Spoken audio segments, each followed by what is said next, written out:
Mensagem número 11 do livro Luz Acima. Mensagem ditada pelo Espírito Irmão X a Francisco Cândido Xavier. Título da mensagem: Esclarecimento.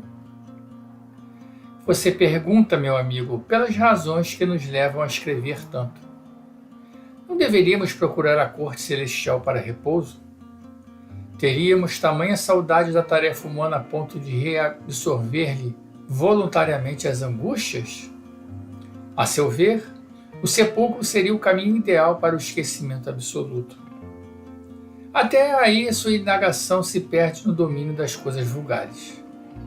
Ocioso inquirir de um homem comum quanto aos motivos que o compelem a trabalhar pela garantia da própria felicidade. Seu inquérito, contudo, vai mais além. Deseja saber por que nos dedicamos ao assunto religioso. Todos os espíritos desencarnados, alega espantadiço, se empenham na difusão dos princípios de fé e caridade. Emparelham-se com os pregadores insistentes do alto dos púlpitos. Não possuiremos suficiente número de ministros e padres no mundo? Equivoca-se em semelhante generalização. Nem todos os desencarnados se consagram ainda a serviço tão nobre. Milhões deles permanecem imantados à crosta do mundo, impedindo o progresso mental das criaturas que lhes são afins. Preferem a discórdia e a malícia, como autênticos demônios soltos, e quando podem, chegam a destilar venenos cruéis por meio de escritores invigilantes. Mantêm a ignorância de muita gente a respeito da eternidade, para melhor se acomodarem às reclamações de inferioridade em que se comprazem. No entanto, não é para comentar as perturbações da nossa esfera de ação que lhe escrevo esta carta. Refere-se você à religião como se a fé representasse bolorento asilo para espíritos inválidos. Certamente envolvido na onda turbilionária que agita o oceano de nossa civilização decadente, também você penhorou o raciocínio nas ilusões do homem econômico. Crê possível a regeneração do mundo de fora para dentro, e dar-se-ia talvez de bom grado a qualquer renovador sedento de sangue que prometesse um mundo reformado por decretos que se vão caducando de 5 em 5 anos. Dentro de tal clima, não pode compreender o serviço religioso. Admite que um pomar se mantenha e produza sem a sementeira? Persistiria a vida humana sem o altar da maternidade? O castelo teórico e o campo da experimentação prática, em que se assentam os princípios filosóficos e científicos da Terra, não se sustentariam sem a fonte oculta e invisível da mística religiosa. Somente o ser privado de razão consegue movimentar-se sem raízes na espiritualidade superior. Os grandes escritores supostamente materialistas, que você menciona com indisfarçável prazer, não foram senão atletas do pensamento em conflito com as imposições do sacerdócio organizado. Não hostilizavam Deus, objeto sagrado de seus estudos e cogitações. Combatiam os processos infelizes, muitas vezes usados pelos homens de má fé, para situarem o eterno e supremo Senhor na ordem política. No fundo, identificavam a luz divina na própria lâmpada de intelectualidade que lhes aclarava a mente. A religião é chama sublime, congênita na criatura. Todas as noções de direito no mundo nasceram à sua claridade e todas as secretarias de justiça, nos mais diversos países do globo, devem a ela sua procedência.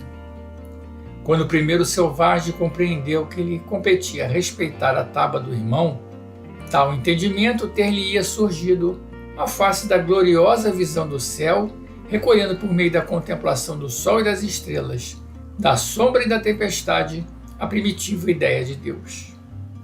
Subtrair o pensamento religioso da experiência humana seria o mesmo que desidratar o corpo da terra. Sem a água divina da espiritualidade, qualquer construção planetária se destina à irremediável secura. Conseguirá você viver exclusivamente no deserto? Um homem poderá rir com Voltaire, estudar com Darwin, filosofar com Spinoza, conquistar com Napoleão, teorizar com Einstein, ou mesmo fazer teologia com São Tomás, Entretanto, para viver a experiência digna, há que alimentar-se intimamente de princípios santificantes, tanto quanto entretém o corpo à custa de pão. Quem não dispõe do divino combustível para uso próprio, recorre inconscientemente às reservas alheias, porquanto não existe idealismo superior que não tenha nascido da atividade espiritual, e sem ele, o conceito de civilização redunda em grossa mentira.